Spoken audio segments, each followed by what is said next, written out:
With this losing of control, we've got three villains.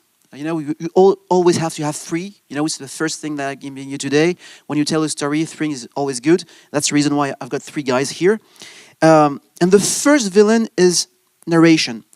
It's our first problem. When you don't have the control of the way that your audience is going to interact with your story, the first concern that you might have is my narrative compelling? Will they want to go and stay with me for 15, 10, half an hour or more? If they don't want to follow you, you're dead. Your story is dead and all your efforts are useless. The other thing is innovation. You know, I've been telling you that things have been changing so fast that now we're building in, and RO is the place to build new genres, new stories, new things. It's always hard to do new things, to give you some feedback, and the reason why this is really, really important to me. I failed a lot. I mean a lot.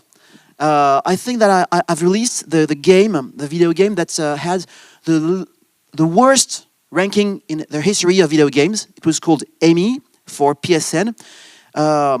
We were the first, top charts, #1 for 2 weeks.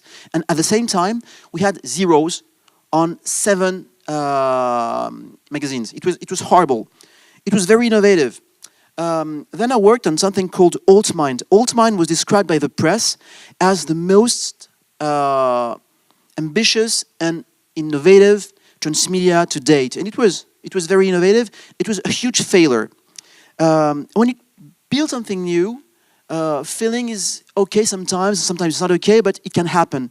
And when it's a problem, it's when the third thing happens, which is when you can't find a way to find money. So the three reasons why you want to learn about data and listen to what I'm going to tell you is because we need to make sure that you've got the narrative, you've got the innovation, and you've got the money all together. So it's what I'm going to do. Try to give you these data. And usually when I'm at this stage of the presentation, I've got people interrupting me. It happened a lot, telling me, in fact, you're this guy. You know, you're a salesman. I'm an artist. You know, this is how you see yourself, and sometimes I like to see myself. You want us to build stories on data, on science, but I'm an artist. You know, if we had asked Picasso if he wanted to use my data, maybe he would tell me, do I really have to ask people if I've got to go into blue or pink? Of course, no, Picasso is not going to ask and has not asked anyone if it was better to go blue or pink. But it's really not my purpose today. It's really not to tell you to forget all that you've learned. What I'm trying to give you is tools and methods. This morning, Laurent talked about tests and try and errors and basically an experiment process. And this is based on something that is very, very used in startups, which is called Lean Startup. Have you heard of a Lean Startup? Yeah.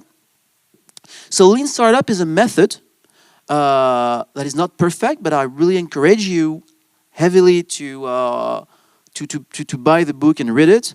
That enables you to test your ideas and maybe save a lot of time.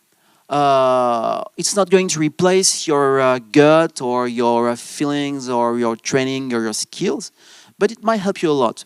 The idea about Lean Startup is to use data and mix it with the rest. And to do so, we use experiments. So what I'm going to show you today are small bits of experiments. From my understanding, most of you actually have a project to date. Normally, you should be able to take all that I'm going to show you right away, use it, and save a lot of time. And the first thing is A/B testing.